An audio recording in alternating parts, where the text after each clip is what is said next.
நானு. எனக்கு ஒரு உண்மை தெரிஞ்சாவணும் சாமி.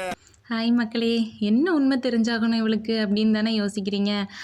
கண்டிப்பாக நான் கேட்குறேன்.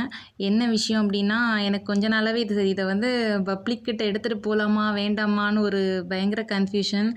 கொஞ்ச நாளாகவே மண்டைக்குள்ளே ஓட்டிக்கிட்டே இருந்தேன். சரி, ஓகே, ஒரு அவேர்னஸாகவும் இது இருக்கும் அப்படிங்கிற ஒரு நம்பிக்கையில் தான் நான் வந்து இப்போ இதை ரெக்கார்ட் பண்ணிகிட்ருக்கேன். சரியா, என்னென்னா சித்தூருக்கு வந்து ஷூட் போயிருந்தேன், உங்களுக்கு தெரிஞ்சிருக்கும்.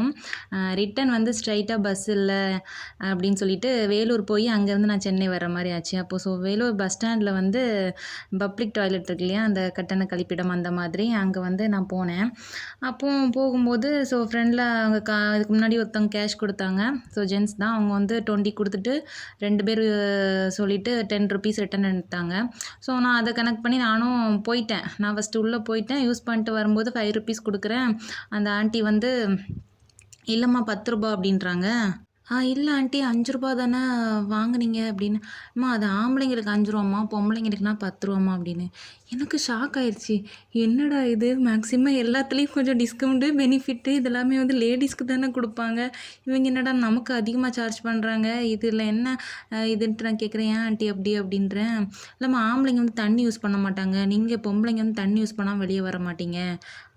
எனக்கு வருத்தம்ப்பா, எனக்கு ரொம்ப வருத்தம். இல்லை, எனக்கு புரியல சத்தியமாக. அவங்க சொன்னா கேட்டு அப்படியே ஷாக் ஆகிட்டு, என்னடா இது, ஆம்பளைங்க வந்து கழுவாமல் வருவாங்க, தண்ணி யூஸ் பண்ண மாட்டாங்க, எங்களுக்கு செலவு இல்லைனால அவங்களுக்கு 5 ரூபா, பொம்பளைங்க வந்து தண்ணி யூஸ் பண்ணாமல் வெளியே வர மாட்டீங்க அதனால் உங்களுக்கு 10 ரூபா அப்படின்னா இது எப்படி?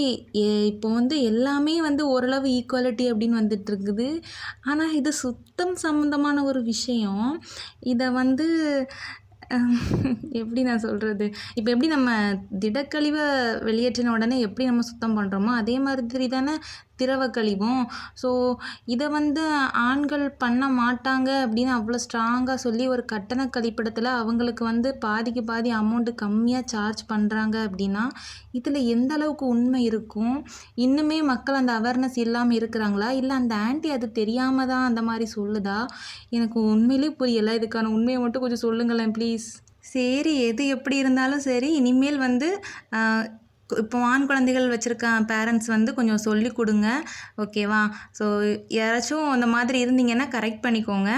நான் ஏதாச்சும் தப்பாக பேசியிருந்தால் மன்னிச்சுக்கோங்க. மறக்காமல் சேனலை சப்ஸ்கிரைப் பண்ணுங்கள், லைக் பண்ணுங்கள், ஷேர் பண்ணுங்கள்.